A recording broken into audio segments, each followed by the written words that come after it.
Sim, é um prazer estar aqui com vocês agora pela manhã, compartilhando um pouco dessa das coisas que vocês apresentam, né, que vocês colocam.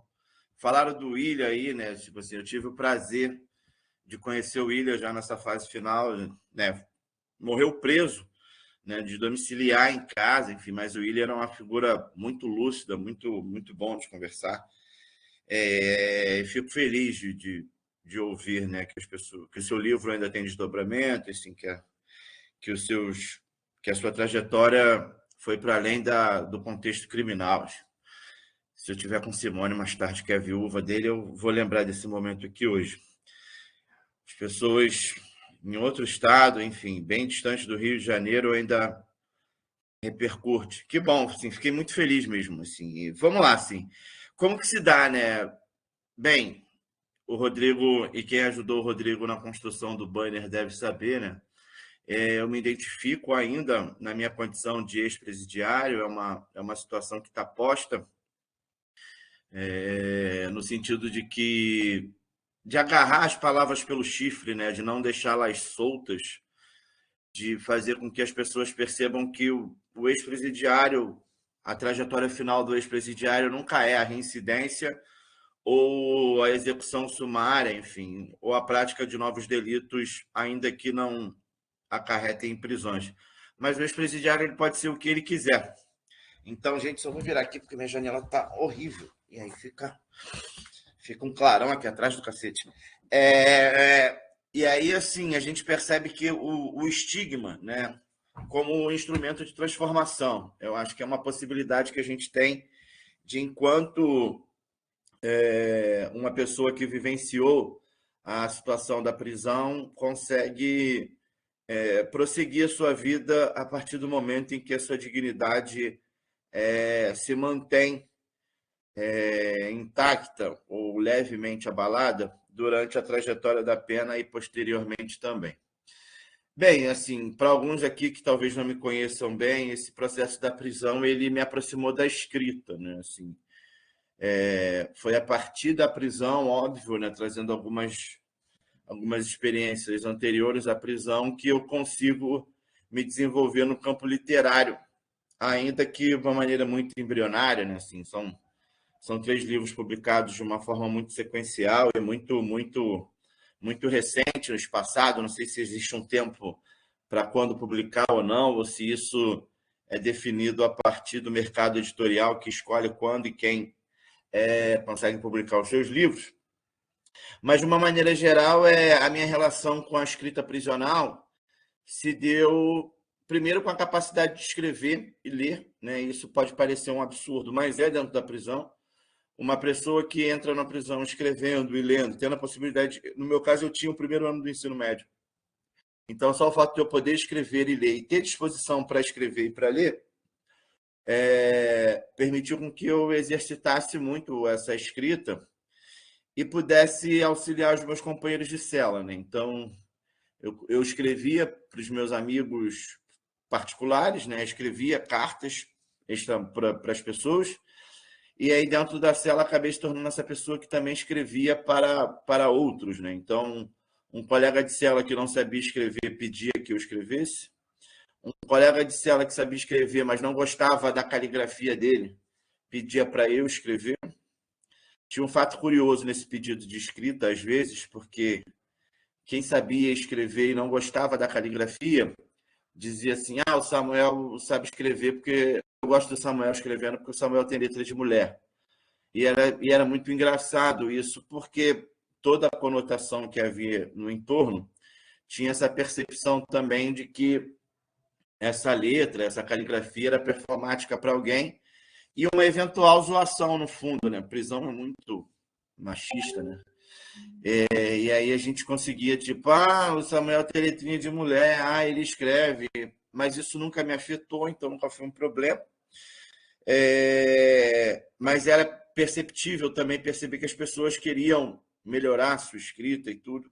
E assim eu passei boa parte do tempo escrevendo, né? Assim, nos períodos, sobretudo, de carceragem, né, que eu fiquei custodiado de 2007 a 2009, exigia muito essa possibilidade da escrita, né? Eu lidava com muitos presos em caráter provisórios, então presos novos, né, acabavam de serem capturados e, consequentemente, as demandas de escrita eram muito maiores, porque o público ali em si é um público que sempre está dependendo de escrever uma carta, e o contato nem sempre tem muito telefone nessas prisões, né, de carceragens. Depois os presos são muito transitórios, então não dá tempo de conceder uma política em que os presos consigam negociar um celular e tudo. Mas tem presos que ficam na carceragem por 2, 3 anos. Assim. Eu fiquei numa cela que o cara já estava 3 anos em carceragem, naquela carceragem, sobretudo. Então a gente percebe que dava para criar alguns vínculos. E ali, com a ausência do telefone, a carta se torna um instrumento mais rotineiro. Mas nesse período também eu fui absorvendo muitas leituras, né? Li muitas coisas. Eu li coisas que eu nem sei o que eu li, sabe? Não sou capaz de lembrar. Se eu fosse igual o Sérgio Moro ou Pedro Bial, falar, quais foram os livros que você leu na prisão? Você leu muito na prisão? Leu qual livro? Ih, rapaz, eu não lembro. Mas era que na prisão você fica lendo muita, assim, você vai lendo, puxa, um monte de material, porque te ajuda a consumir no tempo, te possibilita a oportunidade de vocês aprender uma palavra nova, buscar no dicionário outra. Mas eu ficava muito ali no campo, às vezes, da psicologia, né? Uns escritos voltados para a psicologia social. Só depois eu descobri, né, que esses livros tinham uma relação com a psicologia social. Na época, você preso, você não sabe, né? Você só quer ler. Então, se é interessante você ler, você lê. Se não é, você abandona pelo meio do caminho. E tem a leitura pela leitura, né? Então, e aqui fora eu descobri isso, lá dentro não tinha, né? Lá dentro eu estava lendo um livro, lia 4 capítulos, 80 páginas, 60 páginas, achava o livro chato, largava para lá. Depois que veio essa cobrança, né, de que depois a gente vai se cobrando, sabe, sei lá por quê. Aí você larga o livro pela metade e fala: nossa, eu tô tão puxado de tarefa que eu não consigo nem terminar o livro. Não, às vezes o livro é chato, você não consegue acompanhar. E na prisão você tem isso, né? Você troca de livro, você pega um livro, larga o livro pela metade, esse aqui eu não gostei, você pega outro, lê uma vez, passa 15 dias, você lê o livro novamente, que sempre você fica, pô, achei legal e tudo.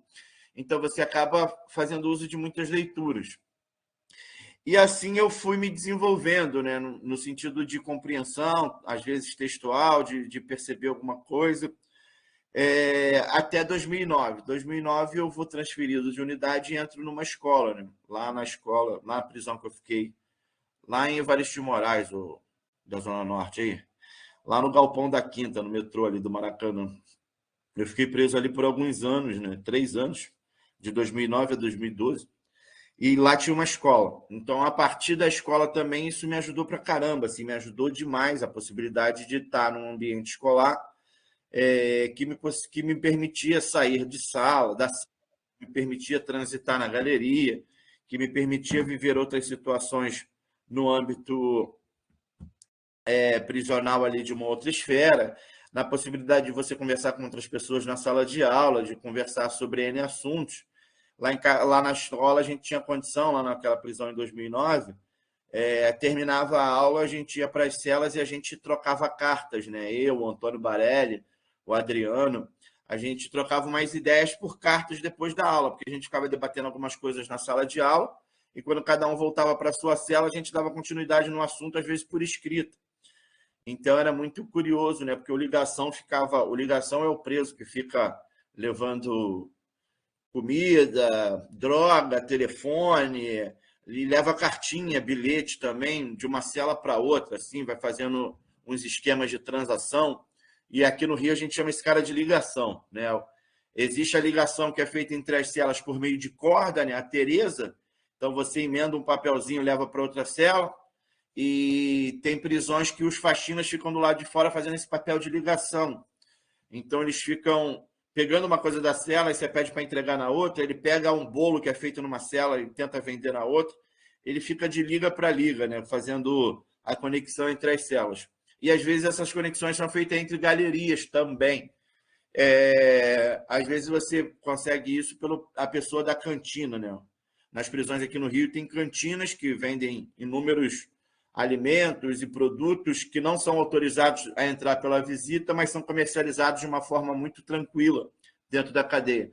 Então, esse cara que faz essa entrega e essa venda desses produtos também ele pode fazer uma vez ou outra uma entrega de papéis.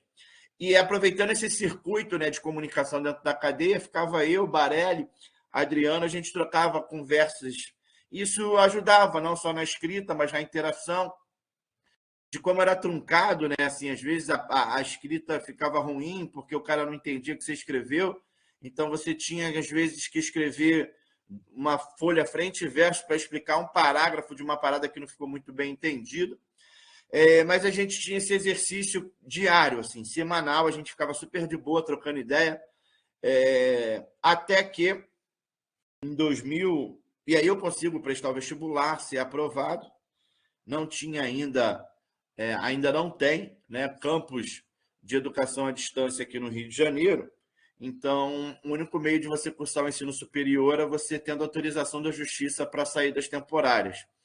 Isso era um desafio enorme, né, porque nunca é na perspectiva da reintegração, aí, igual o colega falou mais cedo, da reintegração social harmônica,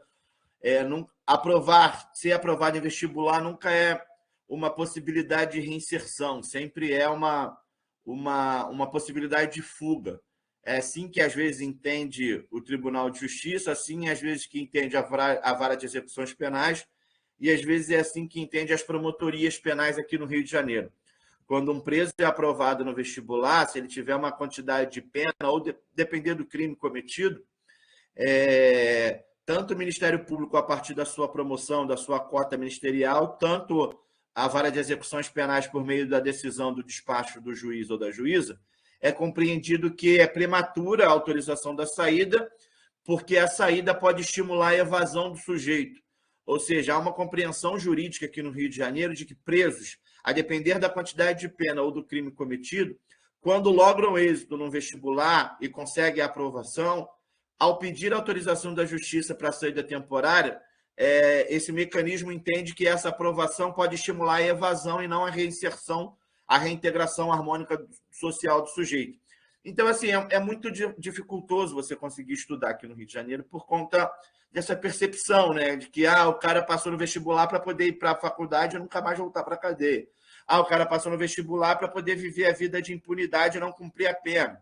Não, o cara passou na faculdade porque ele quer atenuar ou aliviar as tensões da prisão e passar uma vida a conviver e ter uma experiência prisional extramuros. E nunca o cara se esforçou lá dentro de alguma maneira, com todas as escassez possíveis, e está trilhando uma nova oportunidade de vida aí. Bem, consegui, né, com muito esforço, essa aprovação, e durante o meu período escolar, né, eu concluí o ensino médio na prisão, o segundo e o terceiro ano, e foi ali que eu comecei a descobrir as minhas capacidades de escrita, né? Sobretudo, na minha escola não tinha tanta interferência externas, né? De alunos bolsistas, de outras pessoas técnicas. O agente mais externo frequente nas nossas aulas era o próprio professor. Então, assim, se vocês têm a possibilidade de visitar a prisão, de conversar com pessoas, desenvolverem atividades escolares, né? Eu queria deixar isso para o final, mas já vou antecipar um pouquinho aqui. Assim, permaneçam. Assim, muito legal ver um time de jovens disposto a ingressar na prisão, percebendo que o espaço prisional não é um zoológico humano, mas não é só uma questão exótica, né, e curiosa de ver pessoas presas, mas, sobretudo, é um espaço onde a gente pode estimular a liberdade, ainda que o cara esteja cumprindo pena. E o meu período escolar foi muito satisfatório por conta das interações que eu pude ter com outras pessoas, em especial com os professores. Então, sempre era estimulado a escrever um pouco mais, a fazer uma determinada leitura, a participar de cafés literários, de saraus, de fazer dinâmicas, né, de escritas, oficinas literárias nos gêneros de romance, poesia, crônicas, contos, cartas. Então, a gente passa a ser reconhecido como algum sujeito ali que vai além do seu crime. Então, não é mais participar das rodinhas com os colegas para falar sobre atividades criminosas ou conversas relacionadas a atividades do passado, mas é se reunir com amigos ali para falar sobre escrita, sobre literatura, sobre sensações, sobre coisas da prisão. Então, ter a interferência externa é sempre muito bom para a gente poder desenvolver outras coisas e se sentir mais próximo, né? Então, se sentir mais digno, se sentir na condição de ser humano, na possibilidade de conversar com outras pessoas de igual para igual, sendo balizados pelo tema proposto, consequentemente avançando. Então, esse período na escola me ajudou muito para que eu fosse prestar os vestibulares e, consequentemente, ter sido aprovado. Uma vez aprovado em vestibulares, eu passei a ter acesso ao celular, né? Eu nunca fiz uso de celular na prisão, fiquei 6 anos preso em regime fechado, nunca metia a mão em telefone, não achava isso bacana. E depois, quando eu fui para o semiaberto, eu passei a fazer uso do celular só quando eu tinha a permissão de sair. Daí, na rua, eu fazia uso do celular. Não tinha ainda os smartphones, estava iniciando esse processo de smartphone, então você não tinha muito esse negócio de rede social, né? O Facebook, sei lá, funcionava de uma maneira muito, muito estranha, então a gente não tinha ainda isso muito arraizado. Até que o Facebook se tornou uma plataforma muito legal, e eu comecei a escrever poesias, né? As poesias que eu tinha escrito na prisão, eu começava a transcrevê-las, né, na rede social. Tinha muitos papéis, muitas folhas, que infelizmente se perderam, mas a maioria das poesias conseguiram ser publicadas na rede social e depois compiladas no livro Gangrena. E nessas poesias tinha uma pessoa que a gente trocava muita informação, que era o Luiz Alberto Mendes, né? Um ex-presidiário também, um escritor de muito prestígio, carinho, que felizmente faleceu. Mas o Luiz Alberto, enquanto pôde, a gente teve uma convivência complicada depois. A gente era muito amigo, depois a gente rompeu. O Luiz Alberto acreditava que eu iria substituí-lo na TRIP, nessa coluna prisional e tudo. Tinha essa questão de vanguarda, né, de ser de pioneirismo, de escrever sobre prisão no mundo público. E por conta de divergências de escrita, a gente acabou se afastando numa incompreensão, talvez uma insensibilidade minha e uma incompreensão dele. E só para, se vocês gostam de fofoca, uma vez eu escrevi sobre presos que escondiam as memórias de um sobrevivente. Eu usei, Luciana, assim, um dos grandes coisas foi o Cela Forte, né? Me ajudou pra caramba. E o Luiz Alberto foi uma referência para mim, assim, foi a primeira vez que eu vi um preso que foi para a faculdade. A Vanusa, que é uma professora, foi minha professora da prisão, é que me emprestou esse livro, e eu consegui perceber os desafios que o preso tinha uma vez no ensino superior. Então, me encorajei muito com o Luiz Alberto, tinha muito carinho. Mas aí, voltando para a fofoca, uma vez eu escrevi um texto sobre a dinâmica do celular na prisão. Então, as coisas que eu via, né? Os presos que ocultavam o celular no retro, né? Então, colocava o celular no ânus e tudo, engolia parte, as dinâmicas, né?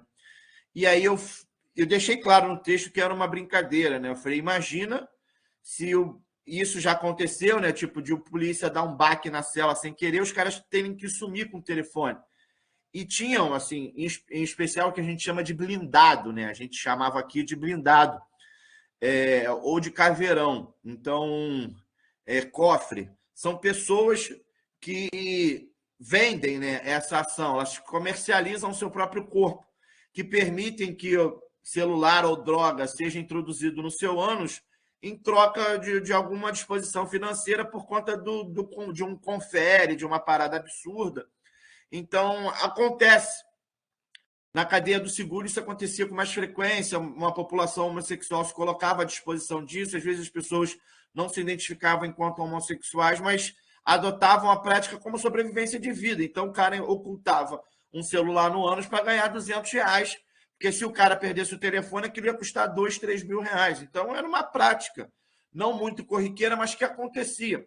E eu fui desdobrando isso no texto, até que eu falei, imagine, hipoteticamente, que numa dessas incursões inesperadas dos policiais penais, na época agentes penitenciários, imaginem se os inspetores penitenciários ingressam numa cela no momento em que as pessoas estão fazendo uso do telefone e o blindado resolve se dispõe a fazer o serviço de ocultar o telefone no ânus e o telefone está ligado e começa a vibrar. Tinha uma questão ali um pouco de fazer do uso do aparelho celular como se fosse um vibrador. Então, eu usei uma parada, talvez infeliz, mas no tom da brincadeira, E aí o Luiz Alberto subiu o tom, falou que era desrespeitoso, que o preso jamais ia enfiar o telefone no rabo e que era uma mancada e tudo. Eu quis falar para ele que eu falei, poxa, é assustador essa sua reação em relação a presos que introduzem celulares no ano, mas toda vez quando eu falo que o preso usa o celular para matar os outros na rua, para fazer merda, você absorve numa boa porque entende que isso é prática criminosa. Mas quando eu assumo, né, e relato que os presos ocultam celulares no ano, você fica puto porque isso te toca. Foi por acaso alguém já te obrigou a botar o telefone no rabo para você ficar desse jeito? Aí isso tensionou, óbvio, né? E aí a gente nunca mais se falou. Ele se afastou mesmo, assim, parou de trocar ideia para as pessoas que a gente tinha conversa. Ele acabou que não. E falava às pessoas assim: ah, não gosto do Samuel, Samuel se perdeu na escrita. Mas eu entendi, assim, claro, o cara tirou 20 anos de cadeia, tinha todas as suas neuroses, eu compreendi ele no campo da dinâmica prisional. Mas o Luiz Alberto foi essa pessoa que me estimulava muito a escrever. Então eu passei a escrever textos no Facebook, propriamente dito. Dessas saídas extramuros, eu usava a plataforma do Facebook para escrever texto. E o Luiz Alberto me incentivava a escrever.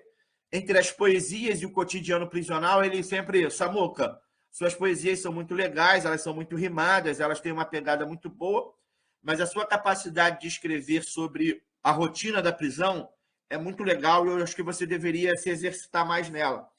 E aí eu comecei a escrever, até que um dia, né, em dezembro de 2014, por aí 2015, eu escrevi sobre o amigo oculto na prisão. O mês de dezembro a gente passou por um desafio na prisão que foi a realização de um amigo oculto.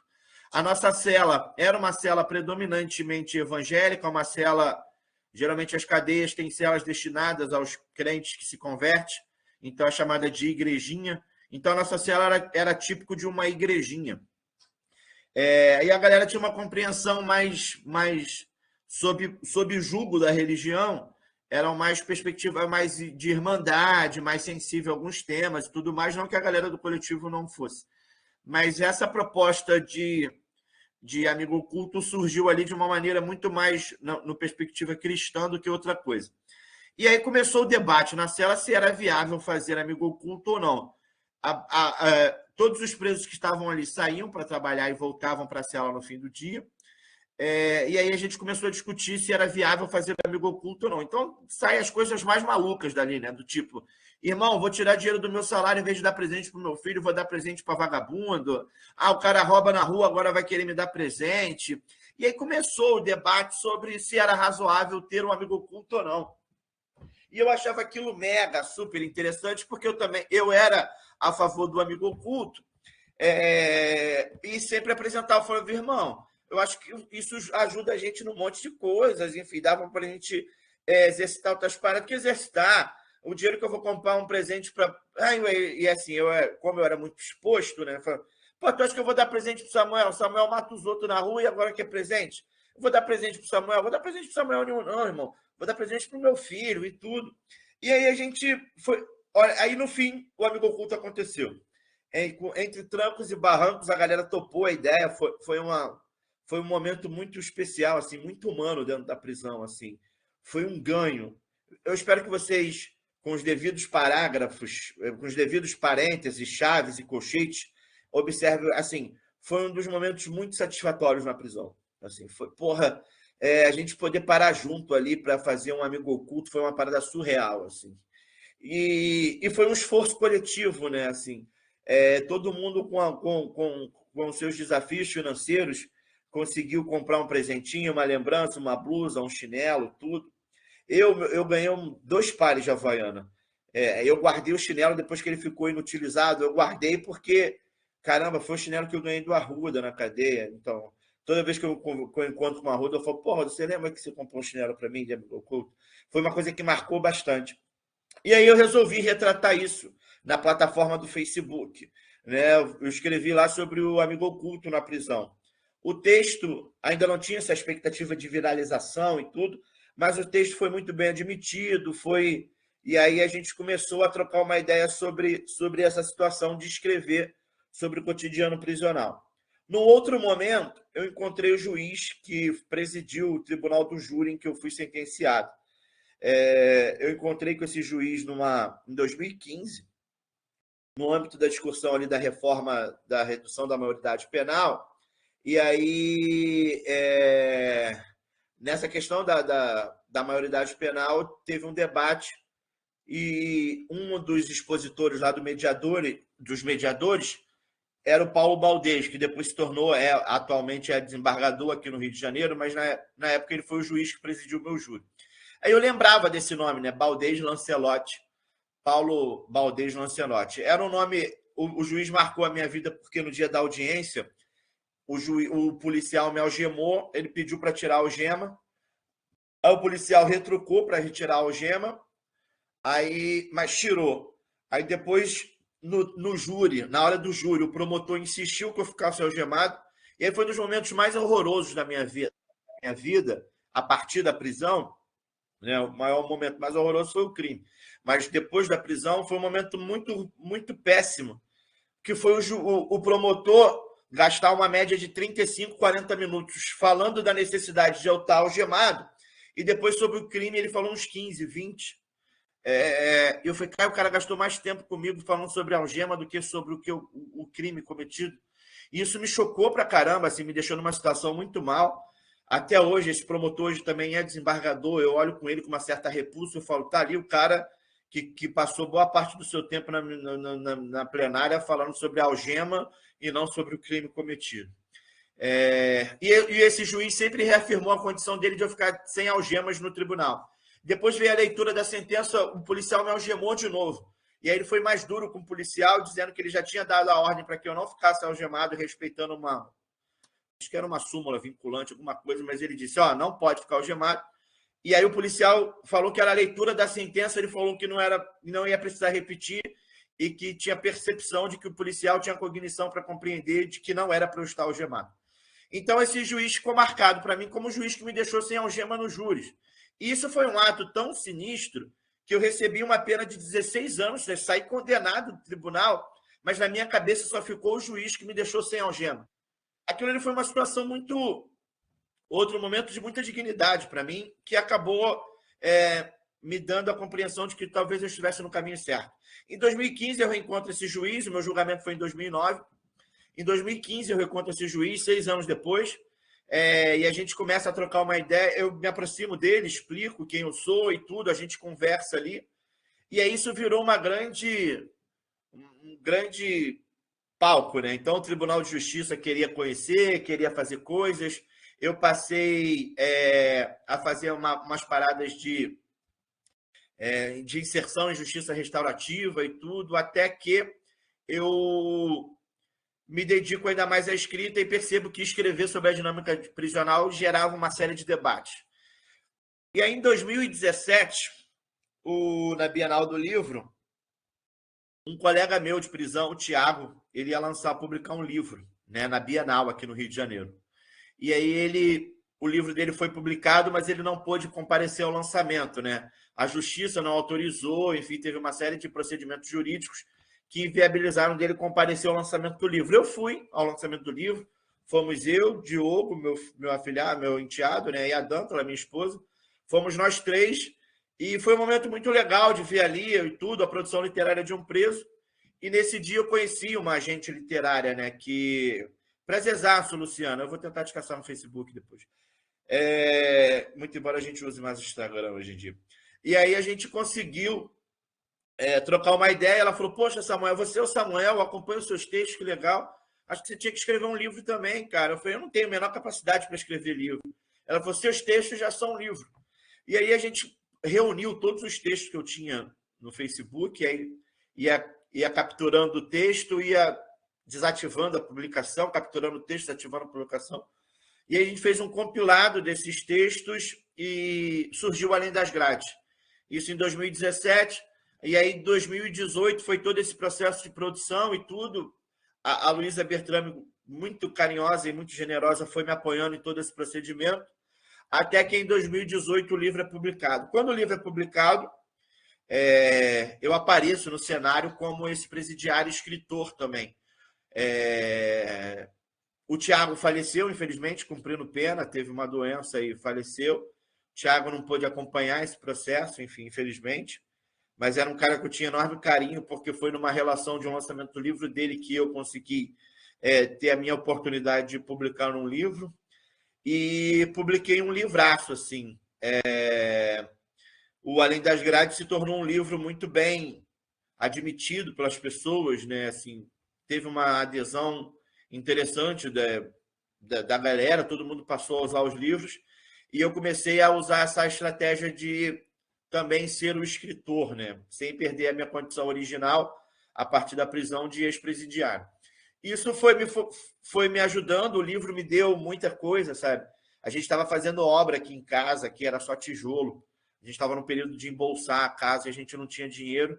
E a partir da venda dos livros eu consegui comprar areola, areia, enfim, cimento. Foi um momento muito generoso aqui em casa a venda dos livros. Eu passei a ser essa pessoa que não tinha trabalho, estava só escrevendo livro, passei a ser vendedor de livros. E aí passei a vender livros, né? Vender livros, ia para a rua, ia para a internet, vendia os livros, ia em escritório de advocacia, defensoria, promotoria, tribunal, vendia livros, aí os da internet eu embalava, fazia dedicatória e fui fazendo isso. Aí chegou a pandemia, 2020, eu publiquei um outro livro sobre poesia, né? Assim, foi um momento triste, eu estava muito mal, e o Gangrena, que é o segundo livro, ele tem um pouco dessa pegada, sabe? Eu nunca recomendo o Gangrena para ninguém, é um livro muito forte, muito dolorido, é um livro muito ruim. Eu acho que ele retrata bem o momento que eu estava passando ali de pandemia, de estar preso, de estar me sentindo mal. Todo o contexto, eu fui ajuntando as poesias e tudo, e aí consegui fazer o compilado das poesias e produzir o Gangrena. Aí o Gangrena foi um segundo livro em que eu publiquei, né, depois do Além das Grades, e é um livro muito legal, eu gosto muito, eu acho que ele é muito realista, ele é muito pesado, assim. E esses dias, uns 2 meses atrás, eu estava com um defensor amigo meu, ele falou, pô, Samuel, eu comprei o livro por comprar, né, porque é seu, e nunca peguei para ler porque você falava que o livro era uma merda. Porra, cara, esses dias eu fui pegar o livro para ler, o livro é muito pesado, velho, assim. Aí me deu um abraço, assim, emocionado, ele falou, porra, não tenho noção do que você passou na prisão. E ele é defensor de prisão, né? A gente tem uma relação muito próxima, então a gente já desceu um pouco do nível, intimidade é uma merda. Então a gente brinca um pouco com situações da prisão e ele, porra, bicho, foi mal daquela vez que eu brinquei contigo, porque os poemas retrataram um pouco disso. Então é um livro muito, muito, muito sensível, assim, muito legal. E também vem desse fruto, né? As minhas maiores produções literárias tinham sido as poesias durante o aprisionamento de 2007 a 2012, mas o primeiro livro publicado foi o Além das Grades. Então, o Gangrena ele tinha uma questão especial para mim, que eram os poemas que eu lembrava de ter as folhas de caderno ainda do período que eu estava confinado. Tinham poemas ali que eu lembrava o dia de que eu estava escrevendo ele. Então, foi uma situação bastante sentimental. E aí, nesse meio período, eu fui me descobrindo para reescrever o Ressocializado. Diferente dos outros dois, o Ressocializado não tinha nenhum texto na internet, não tinha nada. Eu peguei o texto, o livro, para poder discutir a ressocialização, que é esse que estava em cima aí que o Rodrigo deixou. Está aí do seu lado aí, alguém pegou ele aí agora. Deixa que eu deixo, maneiro. É esse livro aí, que é um pouco mais ensaístico, né? Tem uma pegada para discutir um pouco da ressocialização, se a ressocialização existe ou não. Eu começo do confronto, né? Eu, autor de um crime bárbaro, né? Um homicídio, tipo, caramba, um cara que é um assassino a uma mulher, ele tem direito à segunda chance, a viver a ressocialização? Existe possibilidade de vida para esse cara e tudo? E eu passo, né, a debater sobre isso, porque para mim é interessante a soma de fatores, né? Eu cometi um crime muito bárbaro, eu tive uma pena relativamente pequena, e passei por esse processo muito particular de culpa, de me entender nesse cenário todo. Eu nunca me entendi nesse crime, eu nunca.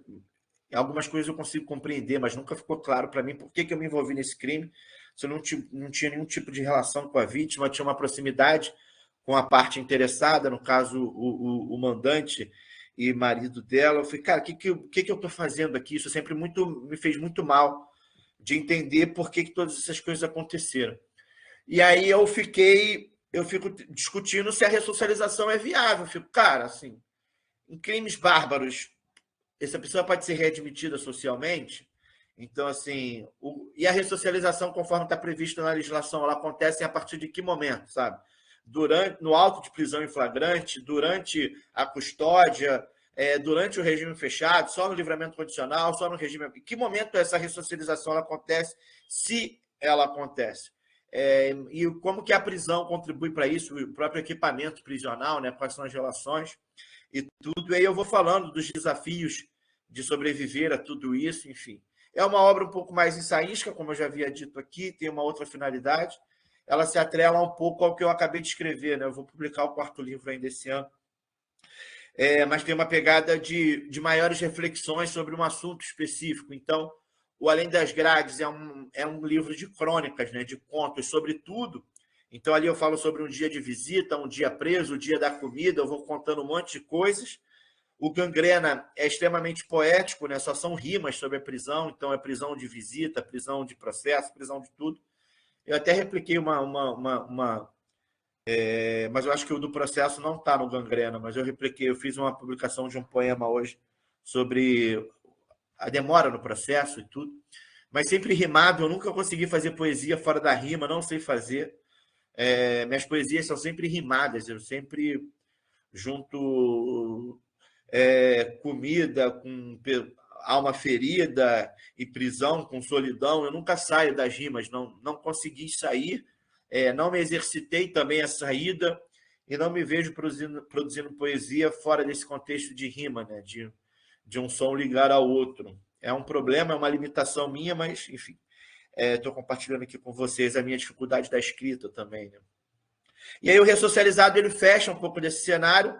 Eu tinha concluído a pena e tudo mais, e aí agora eu passo a escrever sobre a igreja e a prisão, né? Eu estou escrevendo, terminei o Penitente, a vida do presidiário e as igrejas evangélicas, como esses dois grupos se relacionam, como que a igreja tem uma relação direta com os presidiários, como os presidiários têm uma relação direta com a igreja, como que a igreja evangélica se comporta dentro da prisão, como que os presos, a partir da dinâmica evangélica, se desenvolvem. É um livro que ficou bem legal.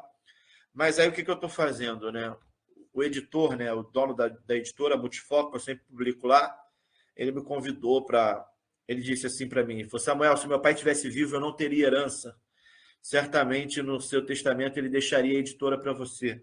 Nunca vi um menino ter tanto gosto por livro, fazer o que você faz, de solicitar o livro para a gráfica, de pegar o livro aqui, de enviar o livro, de comercializar o livro, de pagar o livro. O que você faz é muito maneiro e tudo, e eu indico, às vezes, né, pessoas para escreverem lá, para publicar lá.